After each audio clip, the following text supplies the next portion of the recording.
না বাবার লাশটা কুত্তায় খাইলো, না জানাজা হলো। এই ইতিহাস ভুলে যায় না রে যুবক বাবারা, ভালো করে মনে রাখবা। এই করোনায় শত শত শত করোনার লাশ আমার দেশের টুপিওয়ালারা আলেমরা কাঁধের মধ্যে নিলেন, জানাজা পড়ালেন, গোসল করাইলেন, কাফন করাইলেন, দাফন করাইছেন। শত শত লাশ, একজন হুজুরেও করোনায় মরে না। ওলামায়ে কেরামের অবদান। দুর্নীতি আর দুর্নীতি আর দুর্নীতিতে ভরা দেশ, ওটা দুনিয়া। একবার আর দুইবার না, কতবার চ্যাম্পিয়ন হয়েছে দুর্নীতিতে। আবার জিনার লাইনে গিয়া সেঞ্চুরি করেছে। বাবা তার আপন নাইয়াটাকে হোটেলে ঢুকায়, আজকের রাতের জন্য তুই আমার স্ত্রীর সমান। আসবে কি করে? ঘরে ঘরে গুনাহ, লজ্জা শরম শেষ হয়ে গেছে। মোবাইলের মাধ্যমে এই পরিমাণ গুনাহ হচ্ছে, গুনার প্র্যাকটিস হচ্ছে। বাবা দেখে সন্তান গুনাহ করে, দেখেও কিছু বলে না। এই বাংলাদেশের ইতিহাস। ওলামায়ে কেরামরে কি পরিমাণ তোমরা গালি দাও সব আমরা জানি। কি পরিমাণ আমাদের বিরুদ্ধে লেখালেখি করো তাও জানি। এরপরও কোন আলেম একটা গালি দেয় না। তুমি আমাকে সালাম দেওয়ার কথা, কিন্তু না, আমরা মদিনার আদর্শ নিয়ে তোমাকে আগে সালাম দেই।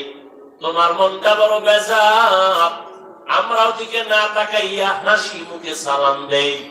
জিজ্ঞেস করি কেমন আছো রে বাবা? যেই আবার পুলিশ বিড়িয়া মাদকের না বলুন, এইভাবে কত কিছুই স্লোগান। কিন্তু ওলামায়ে কেরাম বেতের বাড়ি নাই, গালি নাই, দিন নাই রাত নাই, কষ্ট করে খানা নাই, তারপরও পায়ে ধরে ধরে ধরে ধরে বিনয়ের সাথে বয়ান করে।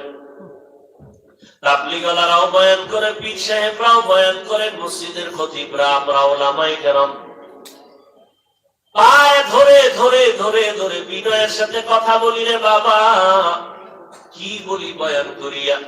সবাই হুজুর হও, টুপি লাগাও, দাড়ি লাগাও, তসবিহ হাতে নাও, এটা বলি। হ্যাঁ, বারবার সবাই একটাই বলি, বাবা তুমি কওমিতে পড়ো, আলিয়ায় পড়ো, স্কুলে পড়ো, কলেজে পড়ো, চাকরি করো, ব্যবসা করো, তুমি যাই করো বাধা নাই। তোমার কাছে আমাদের দাবি, তুমি ডাক্তার হও, ইঞ্জিনিয়ার হও, প্রফেসর হও, তুমি একজন সাংবাদিক হও, তবে দাবি আমার বেয়াদব হইও না। তোমার ব্যবহারে যেন আলেম কখনো কষ্ট না পায়, তোমার ব্যবহারে যেন মা বাবা কষ্ট না পায়, তোমার ব্যবহারে মুরব্বীরা যেন কষ্ট না পায়। তুমি ডাক্তার হইয়া চলো, জীবন সফল হবে যদি আদব নিয়ে চলতে পারো। রহমতের নবীর আদর্শ নিয়া 5 বেলার নামাজ পড়ো, মা বাবার দোয়া নিয়ে চলো, ওলামায়ে কেরামের পরামর্শ নিয়ে চলো, কোনো বাধা নাই। আমার দেশে ডাক্তারও দরকার, ইঞ্জিনিয়ারেরও প্রয়োজন, একজন সাংবাদিকেরও প্রয়োজন, আমাদের দেশে প্রফেসরের প্রয়োজন। সব মুসলমানের সন্তান ডাক্তার হবে, আমাদের বড় গৌরব। মুসলমানের সন্তান তুমি ইঞ্জিনিয়ার হবা, আমাদের জন্য গৌরব। মুসলমানের সন্তান তুমি একজন প্রফেসর হও, আমাদের জন্য গৌরব।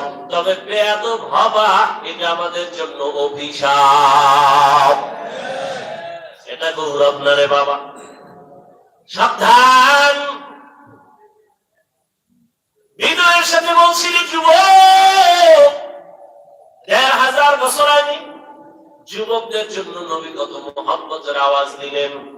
নবী কয়, যুবকেরা আমি মুহাম্মদের উপকার করেছে, বুড়ারা বিরোধিতা করেছে।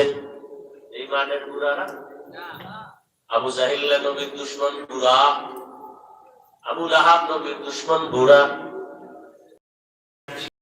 আল্লামানি হরফ আল্লামানি হরফান ইনশাআ বাআ ওয়া ইনশাআ তা। হযরত আলী বলেন, একটা অক্ষর আমাকে যিনি শিখায় দিল, তার না আমার মূল্য এত বেশি। চাইলে আমাকে গোলাম বানায় রাখতে পারে, চাইলে আমাকে বিক্রি করে দিতে পারে। এই যুবক, মাদ্রাসায় পড়ো, স্কুলে পড়ো, ভালো করে শুনে নাও, একটা অক্ষর যিনি শিখায়